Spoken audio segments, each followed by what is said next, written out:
విధమైన కులముద్రను వేసేయడానికి చూసేవాళ్ళు ఎవరంటారు? నిజంగా పవన్ కళ్యాణ్ గారు ఆవేదనలో వాస్తవం ఉందంటారు, మీరేమంటారు? సో జనసేన పార్టీ మీద కుల ముద్రతో పాటు అన్ని ముద్రలు వేయడానికి చట్ట విధాల అన్ని వర్గాలు అన్ని ప్రాంతాల నుంచి ప్రయత్నాలు జరుగుతున్నాయి సార్. ఒక ఆంధ్రాలోనే కాదు, తెలంగాణలో కాదు, తమిళనాడులో కాదు, ఎక్కడ చూసినా పవన్ కళ్యాణ్ మీద వ్యతిరేకంగా దాడులు చేయడం, వ్యతిరేకంగా ప్రచారాలు చేయడం, ఎక్కడ లేని వాళ్ళు కూడా ముసుగులు తీసుకుని మరీ వచ్చి ప్రచారాలు చేస్తున్నారు. అది ఇంటి బయట నుంచి పవన్ కళ్యాణ్ గారు శత్రువులు అయితే, పవన్ కళ్యాణ్ గారు ఇంటిలోంచే శత్రువులు కూడా బయలుదేరారు. ఇంటిలోంచి అంటే తన కులంలోంచి ఎక్కడ కూడా ఇంత దారుణమైన, ఇప్పుడు రాజశేఖర రెడ్డి గారు నేను ఏంటది చెన్నారెడ్డి గారికి కోట్ల విజయభాస్కర్ రెడ్డి తోటి రెడ్డితో శత్రుత్వం ఉండేది. అలాగే చంద్రబాబు నాయుడు గారు కూడా కమ్మలతో శత్రుత్వం ఉంటారు. అయితే వాళ్ళంతా కూడా విధానపరంగా శత్రుత్వాలు పాటించారు, కానీ ఇలా కులంలోంచి అంతర్గత శత్రువులు ఎంత దారుణంగా కాపు కులంలోంచి ఒక దాసరాం లాంటి వాళ్ళు విమర్శలు చేయడం, అది కాపు కులానికే చెందింది ఇటువంటి విమర్శలు, ఇటువంటి అంతర్గత పోర్లు. అయితే పవన్ కళ్యాణ్ మీద కాపు ముద్ర వేయడానికి ప్రయత్నిస్తున్నారంటే ఖచ్చితంగా ప్రయత్నిస్తున్నారు. అయితే గతంలో ఇప్పుడు సక్సెస్ అవుతారంటే నిన్నటి వరకు సక్సెస్ అయ్యారు.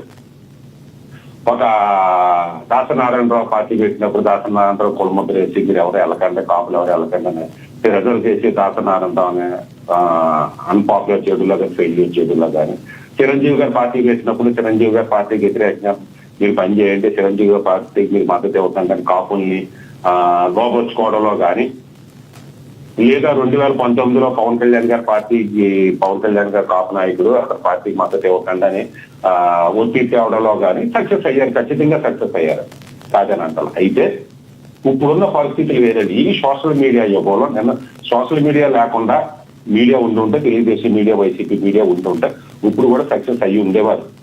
అయితే సోషల్ మీడియా ఉన్న యుగంలో కులం కూడా చైతన్యం అయ్యింది. కుల నాయకులు చైతన్యం కాకపోవచ్చు, కుల సంఘాలు చైతన్యం కాకపోవచ్చు, కానీ కులం చైతన్యం అయ్యింది. ఇప్పుడు ఏ వర్గాలైతే పవన్ కళ్యాణ్ మీద కులముద్ర వేద్దారని ప్రయత్నిస్తున్నాయి, ఆ వర్గాల కుట్రలు చెల్లవు, వాళ్ళ వర్గాల యొక్క పార్టీ పేరు పారవని నేను చెప్పగలనండి. పాయింట్ ఏంటంటే, చెప్పండి, కుల సంఘాలు అనేవాళ్ళు ఇందాక మన టీడీపీ అధికారులు గారు అనుకుంటా ఆయన మాట్లాడినట్టుగా, కుల సంఘాల వాళ్ళు అనేవాళ్ళు కులం గురించి పోట్లాడాలి. ఎందుకు మా కాపులకు రిజర్వేషన్ కావాలి, లేదా మా కాపులకు ఈడబ్ల్యూఎస్ కావాలి, లేదా మా కాపులు కార్పొరేషన్ కావాలి, మా కాపులకు ఇది కావాలి అది కావాలి, లేదా మా కాపులకి ఏదో రక్షణ కావాలి అని పోరాడాలి. అంతేగాని పవన్ కళ్యాణ్ ఎవరితో పొత్తు పెట్టుకోవాలి, పవన్ కళ్యాణ్ ఏ చొక్కా వేసుకోవాలి, పవన్ కళ్యాణ్ ఎప్పుడు విడాకులు ఇవ్వాలి, పవన్ కళ్యాణ్ ఏం మాట్లాడాలి, పవన్ కళ్యాణ్ ఎవరికి ఇంటర్వ్యూలు ఇవ్వాలని నిర్ధారించే స్థితిలో కుల సంఘాలు వెళ్ళకూడదు. చాలా దౌర్భాగ్యమైన పరిస్థితుల్లో కుల సంఘాలు వెళ్ళిపోయింది సార్. ముందు అసలు భారతదేశంలో ఉన్న కుల సంఘాల్లో 90%, భారతదేశం కాదంటే ప్రపంచ కుల సంఘాలు ఉంటే ఆ కుల సంఘాల్లో 90% కాపు తెలక పరిచే ఒంటరి నుంచే ఉంటారు సార్. ఈ ఈదులో ఒక కుల సంఘం ఉంటారు, ఆ ఈదులో ఒక స్థలం ఉంటుంది. ఇది జాయింట్ యాక్షన్ కమిటీ, అది జాయింట్ యాక్షన్ కమిటీ. వీడికి వాడికి పడదు, వీడికి పడదు. ఎందుకంటే వీడు అందులోకి వెళ్తే మళ్ళీ అధ్యక్షుడు అనిపించుకోవడం, ప్రతి ఒక్కరు అధ్యక్షుడు అనిపించుకోవాలి. ఈ కుల సంఘాలు వీళ్ళందరూ కూడా స్వయం ప్రకటిత కుల సంఘాలు. డాక్టర్ రాము కూడా స్వయం తనకు తాను ప్రకటించుకున్నాడు. ఇది south India Balija joint action committee అధ్యక్షుడు తనకు ప్రకటించుకున్నది ఎవరిని ఎన్నుకోలేదండి. ఇటువంటి వ్యక్తులు ఒక రాజకీయ పార్టీ మీద ఒత్తిడి తీసుకురావడం అనేది ముమ్మాటికి తప్పు సార్. నేను దాసరాము గారు ఆవేదనలో అర్థం లేదంటే అర్థం ఉంది. అయితే మీరు ఎంతవరకునే పవన్ కళ్యాణ్ ఎలాగో ఆ కమ్మలతో గుర్తుకొట్టిన పవన్ కళ్యాణ్ పార్టీ పెట్టింది 2014లో, పోటీ చేయలేదు 2019 నుంచి అతను పార్టీని లెక్కేసుకోవాలి. మరి 1956 నుంచి 2019 వరకు ఇదే కాపులు తెలుగుదేశాన్ని గెలిపించుకొచ్చారు, వైసీపీకి గెలిపించుకొచ్చారు, ఇంకా లోతుగా మాట్లాడాలంటే రెడ్డిలకి గెలిపించుకొచ్చారు, కమ్మలు గెలిపించుకొచ్చారు. రంగా చంపేశారు అన్నప్పుడు 89లో రెడ్లు గెలిపించారు. మరి ఇదే కాపులు 94లో కమ్మలు గెలిపించారు. ఇదే ముద్రగడ పద్మనాభం, ఇదే దాసరాము, ఇదే కుల సంఘాలు కమ్మ ప్రభుత్వానికి మద్దతు ఇచ్చింది. ఈ కాపు సంఘాలు కానీ, కాపు నాయకులు కానీ, కుల సంఘాలు కానీ వీళ్ళందరూ కూడా ఒకటి ఇటు ఉండొచ్చు. కానీ ఇప్పటికీ తెలుగుదేశం వెనకాల కాపులు ఉన్నారు, ఇప్పటికీ రెడ్డి వెనకాల వైసీపీ వెనకాల కాపులు ఉన్నారు. మరి పవన్ కళ్యాణ్ వచ్చిందా పొత్తులు పెట్టుకోవడం అంటే మీరు లేనప్పుడు కూడా మీరు రెడ్డి కమ్మలు గెలిపించుకుంటూ వస్తున్నారు కదా. వాళ్ళు మీరు ఏమైనా మడిగట్టు కూర్చున్నారా? మేము ఎప్పుడు ఎలక్షన్ లో పార్టిసిపేట్ చేయలేదు. మేము కాపులంతా మడిగట్టు కూర్చున్నాం. పవన్ కళ్యాణ్ వచ్చేది కాబట్టి మడి ఇప్పుడు మేము రాజకీయాల్లోకి వచ్చాం. పవన్ కళ్యాణ్ ఎలా చేస్తున్నాడు అంటానికి ఇప్పుడు కాపు కార్పొరేషన్ నిధులు ఇవ్వటం లేదు. మనం జగన్మోహన్ రెడ్డి కాపు కార్పొరేషన్ నిర్వీర్యం చేసినప్పుడు ఈదుల్లోకి వచ్చి పోరాటం చేస్తుంటే ఇవాళ చంద్రబాబు నాయుడు గారు ముక్కు పిండి అడిగేవాళ్ళని లేదు అడుగుతావా మీరు చంద్రబాబు నాయుడు గారిని ఒత్తిడి తీసుకురండి. అరే 20 సీట్లు ఉన్నవాడు ఏం తీసుకొస్తాడు? ఈ కాపులకు కానీ కాపు నాయకులకు కానీ లేదా అనగారిన వర్గాలు కానీ నేను ఒక చరిత్ర చెప్పాలి సార్, మీరు అనుమతిస్తే. చెప్పండి. భారతీయ జనతా పార్టీ అనేది 1951లో స్టార్ట్ అయింది సార్. ఆ తర్వాత ఆ పార్టీ 1975 జనతా పార్టీలో కలిపేసింది సార్. మళ్ళీ జనతా పార్టీలోంచి వెళ్ళిపోయి భారతీయ జనసంఘ అనేది జనతా పార్టీ 1980లో స్టార్ట్ అయింది సార్. అప్పుడు వాళ్ళు ఇచ్చే హామీలు ఏంటో తెలుసా అండి?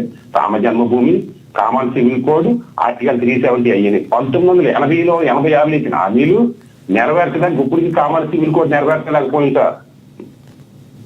ఏపీ భారతీయ జనతా పార్టీ 1980 నుంచి 2 సీట్ల నుంచి స్టార్ట్ అయ్యి ఈ రోజున ప్రపంచాన్ని శాసించే స్థితికి వెళ్ళిందంటే కొన్ని దశాబ్దాలు పట్టింది. ఈ ఏపీ పవన్ కళ్యాణ్ అనేవాడు ఏమి కాపులు సాధించలేదు ఏమి సాధించేస్తారు సార్? అసలు ముఖ్యమంత్రి అవుతేనా? ఒక పక్కన దాసరామే అంటున్నాడు జనసేన పార్టీ వెనకాల తాడు బొంగరం లేని వాళ్ళు ఉన్నారని. పవన్ కళ్యాణ్ చెప్పేది అదే, అరే నా వెనకాల తాడు బొంగరంలో ఉన్నారో మీరు తాడు బొంగరం సంపాదించుకునే వరకు కూడా ఒక ఏదో పొత్తుతో పెట్టుకుని ముందు మీరు నిలదొక్కుంటాం అంటాం అని ఆయన వెళ్తున్నాడు. ఒక పక్కనేమో దాసరామ అంటాడు తాడు బొంగరం లేదు అంటాడు జనసేనకి. ఇంకో పక్కన మీరు సీఎం మనకు అన్ని ఉన్నాయి సీఎం కింద పోటీ చేసేయండి అంటాడు. ముందు ఈ రాష్ట్రరాము కానీ ఇంకో కాపు నాయకులు కానీ మీ స్టాండ్ ఏంటి నిర్ణయించుకోండి. ముందు మీ కుల సంఘాలంతా ఏకమయ్యండి, మీ కుల నాయకులంతా ఏకమవ్వండి. బయటికి తీసుకురండి. మీరందరూ ఇంకా మేమంతా మీ వెనకాల ఉన్నాం. అక్షర్ సత్యం గారు, ఇదే దాసరి రాము గారిది నేను కూడా ఒక వీడియో చూశాను. ఇదే దాసరి రాము గారికి ఒక వీడియో చూశాను. దీనికి అసలు కాపు సామాజిక వర్గం ఇంత డౌన్ అయిపోవడానికి కారణం రెడ్లు కారణము. రాజశేఖర్ రెడ్డి ఇవన్నీ చేయించుకుంటూ వచ్చాడు. రంగా గారి హత్యలో అసలు రాజశేఖర్ రెడ్డి గారి పాత్ర ఉందని చెప్పుకొచ్చిన నాయకుడు కూడా ఇదే దాసరి రాము గారు. ఆయనే మళ్ళీ ఈ రోజున వేరే రకంగా మాట్లాడుతున్నారు. ఎలా చూడాలి? అదే కదా సార్ నేను చెప్పేది. ఇదే కాపు సంఘాలు, ఇదే కాపు నాయకులు, ఇదే కాపు కుల సంఘాలు ఏ పార్టీ అధికారులు ఉంటే ఆ పార్టీతో తగ్గు పెట్టుకోవడం, వ్యతిరేక పార్టీతోటి అది కమ్మల అధికారులు ఉంటే రెడ్డిని గెలిపించడం, రెడ్ల అధికారులు ఉంటే కమ్మలు గెలిపించడం, రెడ్ల అధికారులు ఉంటే కమ్మలకి వ్యతిరేకంగా అనుకూలంగా మాట్లాడడం, కమ్మల అధికారులు ఉంటే రెడ్లకు అధికారులుగా మాట్లాడుకుంటూ చేసుకుంటూ వచ్చారు. మరి నిన్నటి వరకు రంగాన్ని రెడ్లు వస్తూ ఉందో రంగా తప్పించాలి అన్న వాళ్ళు ఈ రోజు ఏమైపోయిందండి? దాసరాము గారు అవ్వచ్చు, అదే కింటలో మాట్లాడారుగా. ఇదే దాసరాము గారు, ఇదే అక్షర్ సత్యం, ఇదే మీరు, ఇదే నేను అందరూ కూడా 2019 పవన్ కళ్యాణ్ గెలిపించడం తిరిగి అప్పుడు నెగ్గలేదే. మరి మీ దాసరాము వల్ల అక్షర్ సత్యం వల్ల పవన్ కళ్యాణ్ గారు గెలిచేసి 2019 గెలిచేదిగా. ఒక రాష్ట్రరాము వల్ల, ఒక కుల సంఘం వల్ల, ఏదో ఒక మత సంఘం వల్ల, లేదా ఒక వర్గం వల్ల ఒక రాజకీయ పార్టీ నెగ్గదు సార్. అనేక వర్గాలు మతాల కలియక ఉంటారు సార్. ఒక్క నిమిషం సార్ ఇస్తా సార్, ఇంకా ముగ్గురున్నారు ఇస్తాను. ఒక్క నిమిషం. ఇప్పటికైనా కుల సంఘాలు మీ కులం గురించి పోరాడండి. మీకు రాజకీయ పార్టీ మీద కులం ఉంటే కుల సంఘాలకు రిజైన్ చేసి వచ్చి రాజకీయ పార్టీలో జాయిన్ అయ్యి మీకు నచ్చిన పార్టీలో జాయిన్ అయ్యి పోరాడండి. అంతే తప్పించి మీరు కుల సంఘాల్లో ఉంటూ రాజకీయ పార్టీలు పొత్తులు ఎవరితో పెట్టుకోవాలి, పవన్ కళ్యాణ్ ఎవరితో ఎప్పుడు విడాకులు అని పాటించే స్థితికి రాకండి. మీరు కులాన్ని నాశనం చేయకండి. మరొకటి, మీరు 70 సంవత్సరాల్లో సాధించలేకపోయారు, ఒక సీఎం కాలేకపోయారు, ఏదో ఒక పార్టీని పెట్టి నిలబెట్టలేకపోయారు. అటువంటి పవన్ కళ్యాణ్ సాధించారు. అసలు కొంత టైం ఇవ్వండి.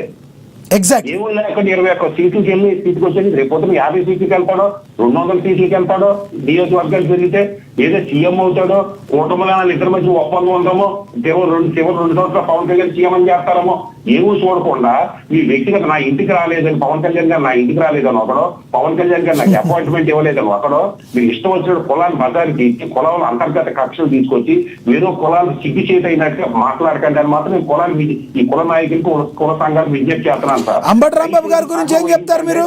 నిగ్రహంగా మాట్లాడండి. అంబటి రాంబాబు గారి గురించి ఏం చెప్తారు? ఒక మాట చెప్పండి. ఆయన కూడా ఈ మధ్య కాపుకుల టైగర్ అని చెప్పుకుంటున్నారు. ఆయన ఏం చెప్తారు సార్? మా టైగర్ గారిని, మా అంబటి రాంబాబు గారిని వైసీపీ నుంచి ముఖ్యమంత్రి అవుతే మొట్టమొదటి మద్దతు ఇచ్చి వైసీపీకి అనుకూలంగా ప్రచారం చేస్తాను సార్ నేను.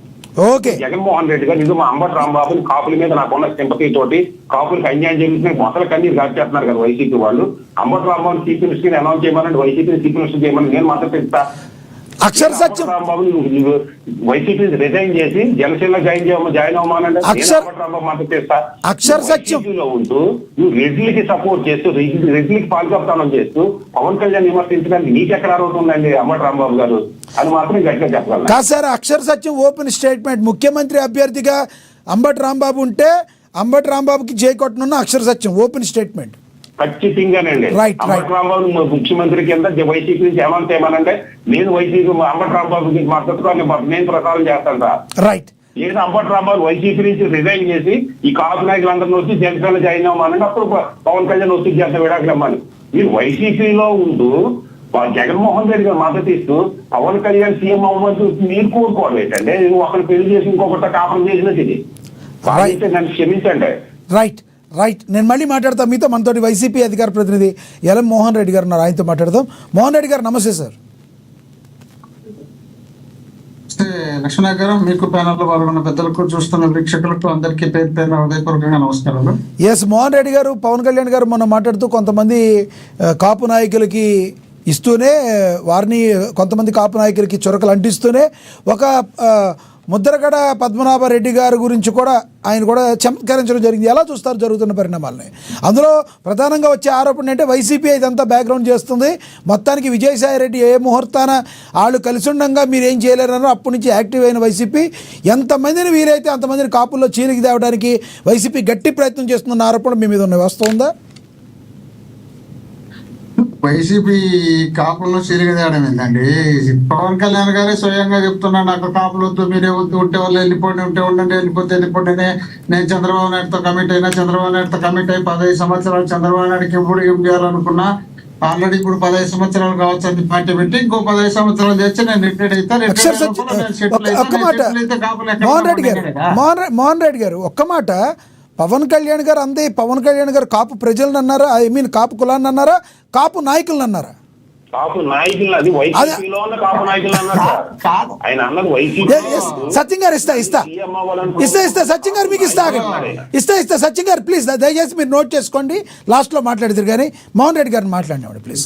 మోహన్ రెడ్డి గారు ప్లీజ్. ఇప్పుడు అక్షర సత్యం గారిని నేను బజార్లో గేట్ కొట్టాను అనుకో, లేదా అక్షర సత్యం గారిని నన్ను కొట్టాను అనుకో, ఆ చుట్టుపక్కల నా పక్కన రెడ్లు కానీ ఆయన పక్కన కాపులు కానీ ఉన్నాయంటే ఏమంటారా, మా కాపు నా కొడుకుని అమ్మాయి అనా కొడుకురాను ఓటు వచ్చారు. మీకు అది తెలిసినా లేదో? సేమ్ పొజిషన్ లో అక్కడ కాపు లీడర్లను పవన్ పోతే పోండి అని స్వయంగా ఆయన నోటితో మాట్లాడుతున్నాడంటే నేను ఆల్రెడీ కమిట్మెంట్ ఉంది. నాకు చంద్రబాబు నాయుడుతో 15 సంవత్సరాల కింద పనిచేయాలి. నేను ఆయన కొడుకు ఇచ్చినా ఆయనకిచ్చినా వాళ్ళ కింద పనిచేయడానికి నేను మానసికంగా సిద్ధమైనాను. మీరే ఉంటే ఉంటాడు, పోతే మన బేకు అన్నట్టు మాట్లాడతాడు ఆయన. మీరు అది అర్థం చేసుకోకపోతే ఉండండి. అచ్చం సత్య గారు ఆగండి, ఇంతవరకు మాట్లాడతారు కదా మీ ఇష్టం వచ్చినట్టు. ఆగండి కొంచెం. చెప్పండి, ఇచ్చారు కదా, గ్యాప్ ఇచ్చారు సార్. ఇప్పుడు బీవీఆర్ మోహన్ రెడ్డి గారు అక్కర్ సత్యానికి వచ్చిన అక్కర్ సత్యం బీవీ మోహన్ రెడ్డి గారిని కొట్టిన వ్యక్తిగత గొడవలు అవుతాయి కానీ రెడ్లు కాపులు గొడవ కాదండి.